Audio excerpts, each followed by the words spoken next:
ఉంచుదాము. Right right right TDP నుంచి శ్రీనివాస్ చౌదరి గారు ఉన్నారు. శ్రీనివాస్ చౌదరి గారు, గవర్నమెంట్ ఫామ్ ఎన్డీఏ గవర్నమెంట్ మూడోసారి ఫామ్ అయినప్పటి నుంచి ఒకటి ప్రధానంగా బలంగా బాగా వినిపిస్తుంది విపక్షాల నుంచి ఏంటంటే, పూర్తి స్థాయి 5 సంవత్సరాల పార్టీ ఇది ఉండే ప్రభుత్వం కాదు. ఎప్పుడో ఎవరైతే 2 పార్టీలు, అఫ్కోర్స్ మీ పార్టీ అధినేత అనుకో, మీ పార్టీ కీలక పాత్ర పోషించింది, ఆ తర్వాత నితీష్ కుమార్ పార్టీ కీలక పాత్ర పోషించింది ఏది ప్రభుత్వం నిలబట్టంలో. ఈ 2 కన్సిస్టెంట్ గా 5 ఏళ్ల వరకు ఉండవు, మధ్యలోనే వెళ్ళిపోతాయి, ఊడిపోయే పరిస్థితి ఉంది అనేది ఒక ఆస్పెక్ట్. దానికి తగ్గట్టుగానే ఈరోజు ఆ బై ఎలక్షన్ రిజల్ట్ కానీ లేదా నితిన్ గడ్కరీ చేసిన వ్యాఖ్యలు కానీ ఇవన్నీ కూడా కొంత వాటికి ఊతమిచ్చేలాగా ఉన్నాయి. మీరేమంటారు?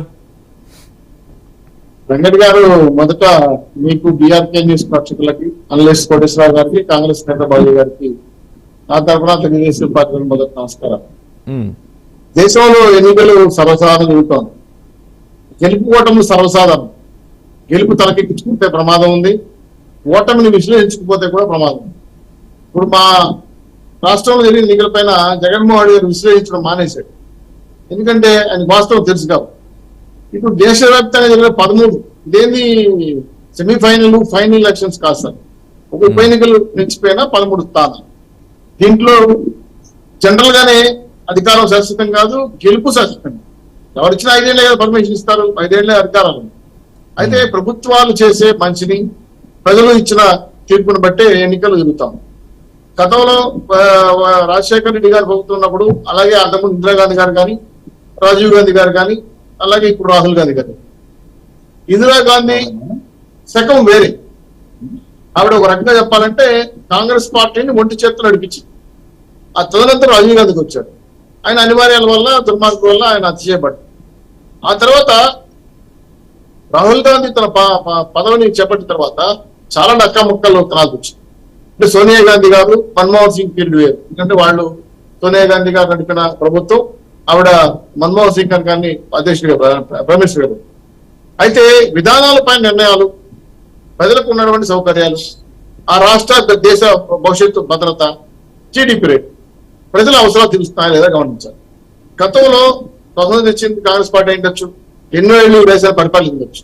కొన్ని విధానపరమైన నిర్ణయాలు చేపట్టిన వల్లే, కాంగ్రెస్ పార్టీ చేసిన తప్పిదాల వల్లే ఎన్డీఏ ప్రభుత్వం అధికారులు వచ్చి, వాళ్ళు ఎన్డీఏ ప్రభుత్వం తప్పులు చేసినా ఏ విధంగా తప్పులు చేశామని విశ్లేషించుకుంటున్నారు. అందులో భాగంగానే ఈరోజు 2024 జనరల్ ఎలక్షన్ తర్వాత, మళ్ళీ ఉప ఎన్నికలు పిలిచిన తర్వాత ఓటమికి కారణాలు ఏంటని విశ్లేషణ చేస్తున్నారు.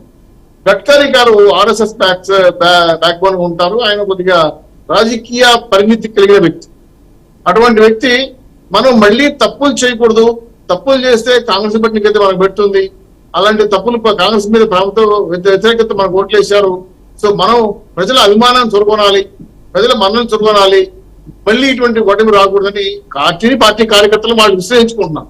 సో ఆయన బహిరంగ చెప్పడం చెప్పకపోవడం అది వాళ్ళ పార్టీ అంతర్గత వ్యవహారం. అయితే ఏ పార్టీ అయినా దేశంలో, ఇటు కన్యాకుమారి నుంచి కాశ్మీర్ వరకు, ఒకప్పుడు కమ్యూనిస్టులు కంచుకోవడం ఉన్నాడు. త్రిపుర, బెంగాల్, అలాగే కేరళ లాంటివే ఈరోజు వాళ్ళ కంచుకోవడం పోయాయి. ఒకప్పుడు కాంగ్రెస్ పార్టీ ఎక్కడ నిలబడినా, ఏమో నిలబడినా అమ్మగారి కోట అని చెప్పి, చెయ్యి కోట అని చెప్పి పెద్ద ఎత్తున ఓట్లేసాడు. ఇప్పుడు మరి కాంగ్రెస్ పార్టీ ఆ స్థాయిలో బలపడి ఈరోజు ఈ స్థాయికి దిగజారిందంటే వాళ్ళ నూతన నాయకత్వం విశ్లేషించుకోవాలి, ప్రజల మన్నలు ఏ విధంగా పొందాలి. మేము కూడా తెలుగుదేశం పార్టీ ఇప్పటికి 1985లో వచ్చాము. అప్పటి నుంచి ఎన్నో రకమైకలు తిన్నాం. ఓటమి వస్తుంది, గెలుపు వస్తాం. ఓటమి వచ్చినప్పుడు ఎందుకు ఓడిపోయామని విశ్లేషించుకోవాలి, గెలుపు వచ్చినప్పుడు ఏ కారణాలతో గెలిచామని విశ్లేషించుకోవాలి. ఇక్కడ కాంగ్రెస్ పార్టీ విధానాలు, బీజేపీ విధానాలు కొన్ని చోట్ల నేతృత్వ పరిపాలనకు దగ్గరగా వెళ్ళిందని వాళ్ళ నాయకులు, నేను చెప్పడం కదా, వాళ్ళ నాయకులు చెప్పారు. దాని పరిణామం యూపీలో కూడా జరిగింది, ఎటువంటి ఓటమి జరిగింది. సో గతంలో ప్రజలు మన అభిప్రాయాన్ని తొలగలేకపోయాం అని విశ్లేషించుకున్నారు. మళ్ళీ గర్వం తలకెక్కకూడదనే ఉద్దేశంతో మాట్లాడారు. సో ఇదన్నీ కూడా బీజేపీ యొక్క అంతర్గతంగా జరుగుతున్న విశ్లేషణ, మార్పులు, ఓటమి కారణాలు, నెక్స్ట్ తీసుకోవాల్సిన ప్లాన్లు అవన్నీ కూడా గడ్కరీ గారు కీలక వాయించారు. దీంట్లో వ్యక్తిగతంగా ఏమన్నా దూషించడమో లేదా ఏమన్నా విమర్శించడమో కాదు. మా పార్టీ కొన్ని లోపాలు బయటపడ్డాయి. దానికి కారణం ఏంటంటే కాంగ్రెస్ పార్టీకి ఉన్న వ్యతిరేకత మాకు ఓటేశారు, మా మీద ప్రభుత్వం కాదు అనేది. అంటే మన మీద ప్రమాణం పెంచుకునే విధంగా బీజేపీ నాయకులు ప్రవర్తించాలి. గర్వం ఉండకూడదు, ప్రతి ఒక్క దగ్గరికి వెళ్ళాలి, ప్రజా కార్యక్రమాలు రచింపజేయాలి. పార్టీ నిర్ణయాలు, ప్రభుత్వ నిర్ణయాలు ప్రజలకి దగ్గరగా వెళ్ళాలి. ఈ సక్సెస్ఫుల్ అనేది ప్రజలకు అందుబాటులోకి వస్తే అంటే ఇప్పుడు ఖచ్చితంగా ఏ పార్టీ అయితే చౌదరి గారు, ప్రజారంజకమైన చౌదరి గారు, పరిపాలన చేస్తుందో చౌదరి ఆ గారు, పార్టీకి ఓట్లేస్తారు. చౌదరి గారు గెలిచిన 3 సార్లు కూడా కాంగ్రెస్ మీద ఉన్న వ్యతిరేకత వల్లే గెలిచినట్ట, వీళ్ళ మీద ప్రేమ కానీ నమ్మకం కానీ లేకుండానే వచ్చిందంటావా? లేదు సార్, ఫస్ట్ టైం జరిగిన ఎలక్షన్ లో కాంగ్రెస్ విధానాలు కొన్ని జరిగాయి. అది టూ రెస్పెక్ట్ కుంభకోణమా భోగు కుంభకోణమా అనేక విషయాల పైన తర్జనాబడి మన్మోహన్ సింగ్ గారి గవర్నమెంట్ లో జరిగిన కొన్ని తప్పుడు పొరపాట్ల వల్ల కుంభకోణాల వల్ల దేశవ్యాప్తంగా అప్పటికి వాళ్ళు 10-15 సార్లు అంటే ఎలక్షన్ జరిగిన తర్వాత 3-4 సార్లు అంటే మంత్రులు ప్రధానమంత్రులు మారుస్తున్నా కూడా కొంత వాళ్ళకి మైనస్ వచ్చింది. ఇవన్నీ కూడా దృష్టిలో పెట్టుకొని అప్పుడు వ్యతిరేకతతో బీజేపీ ఓట్లేశారు. బీజేపీ తర్వాత దాన్ని క్యాష్ చేసుకొని మళ్ళీ వ్యతిరేకత తగ్గించుకుంటూ గ్రాడ్యువల్ గా మరి పూర్తి స్థాయిలో వ్యతిరేకత రానియకుండా, అది మీరు మతోన్మాదం అంటారు, కొంతమంది భావోద్వేగమైన ప్రకటనలు చేస్తూ విదేశాల బాటల దగ్గర అంశాలు తీసుకొని అలా విమర్శించే విమర్శిస్తారు.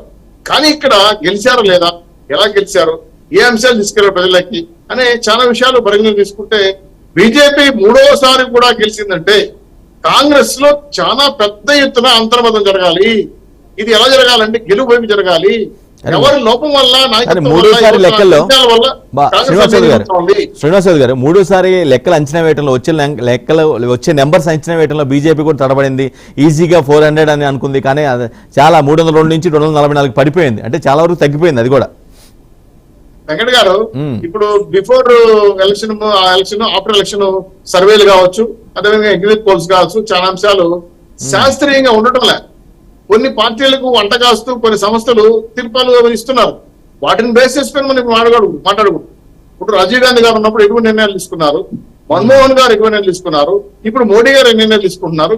ఈ యొక్క సక్సెస్ఫుల్ ఫార్ములా వెనకాల నిజాలు ఎంత, రెండు సక్సెస్ఫుల్ కావడానికి ఏ అంశాలు పరిగణ తీసుకునేది కాంగ్రెస్ విశ్లేషించుకోవాలి. వాళ్ళు ఇప్పుడు కేసీ సమావేశాలు, రాష్ట్ర సమావేశం జరిగినప్పుడు ఇప్పుడు చూడండి, 2 రాష్ట్రాలు విడిపోవడం వల్ల ఈ 2 రాష్ట్రాల్లో కాంగ్రెస్ దెబ్బతింది. ఇది రీసెంట్ గా రేవంత్ రెడ్డి గారు పిలిపించుకొచ్చారు. సో ఇట్లాంటి నిర్ణయాలు కొన్ని స్టేట్ల దగ్గర, కొన్ని దేశవ్యాప్తంగా కూడా కొన్ని జరుగుతుంటాయి. దీంట్లో భాగస్వామ్యం కాబట్టి ఇప్పుడు ఆంధ్ర రాష్ట్రం కూడా ఎఫెక్ట్ అవుతున్నారు. సో ఇవన్నీ కూడా ఏంటంటే ప్రజల అభిమతాల గారికి పరిపాలన చేస్తారు, ప్రజలు ఓట్లేస్తారు. అంతేగాని నేషనల్ వచ్చిన మీడియాలో లేదా ఎగ్జిట్ పోల్స్ ఆధారంగా చేసుకుని మాట్లాడలేవు. రెండు ప్రతి వ్యక్తి కూడా ఏదంటే అవేర్నెస్ చైతన్యం వచ్చేసింది. ఏ నిర్ణయం ఏ గవర్నమెంట్ తీసుకుంటే మాకు ఫెయిల్ అవుతా ఉంది, ఏ నిర్ణయం ఈ నిర్ణయం తీసుకుంటే వ్యతిరేకత వస్తా ఉంది. చూడండి, 30 రోజులు కూడా మన ప్రభుత్వంలోకి వచ్చి ఇక్కడ ఆంధ్ర రాష్ట్రంలో చిన్న మిస్టేక్ జరిగినా ఉతికి ఆరేస్తా ఉంది మీడియా. అది జరగకుండా కోసం ఊరి దగ్గర పెట్టుకుని పనిచేస్తాం, మళ్ళీ తప్పు చేయకూడదు. అట్లా గెలిచిన ప్రతి పార్టీ కూడా ప్రజల కోసం ప్రజలు మనకి ఇచ్చిన బాధ్యత, అధికారం కాదు. మనం గెలిపించారు ఎంపీ గానో ఎమ్మెల్యే గానో వెళ్ళామంటే, లేదా ప్రధానమంత్రి వెళ్ళామంటే అది మన బాధ్యత, అంతేగాని అధికారం కాదు కదా. అధికారం జలాయిస్తే మనుషులు ఉండవు. కాబట్టి నేను రాజకీయాలకు అతీతంగా మాట్లాడుతున్నా, ఏ రాజకీయ పార్టీ అయినా సరే.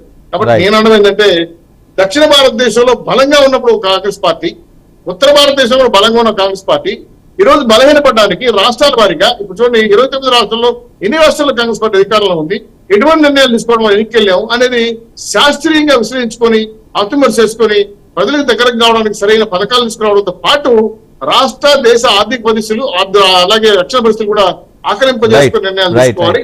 రాహుల్ గాంధీ గారు చేసిన జోడో యాత్ర మంచి ఫలితాలు ఇచ్చాయి, కాదనట్లేదు. మంచి ఫలితాలు వచ్చి మంచి రిజల్ట్ కూడా చేయగలిగింది. కానీ రాహుల్ గాంధీ లాగా మళ్ళీ సెకండరీ లీడర్ పనిచేయాలి. ఇప్పుడు ఆయన కూడా పనిచేసి ఎలక్షన్ కదా. కాంగ్రెస్ మిగతా నాయకులు ఇప్పుడు రేవంత్ రెడ్డి గారు పెద్ద కుటుంబాన్ని ఎదుర్కొన్నారు. టీఆర్ఎస్ ఎదుర్కొని నిలబడి తొలగొట్టి సవాల్ చేసి గెలుచుకున్నాడు. అట్లా సెకండరీ లీడర్షిప్ అనే కన్నా ఇప్పుడు ఆంధ్ర రాష్ట్రానికి వచ్చే కొరికి ఎవరో మళ్ళీ షర్మిల తెలంగాణ నుంచి ఇక్కడికి వస్తే తప్ప మళ్ళీ వైపు రాలేకపోతాం.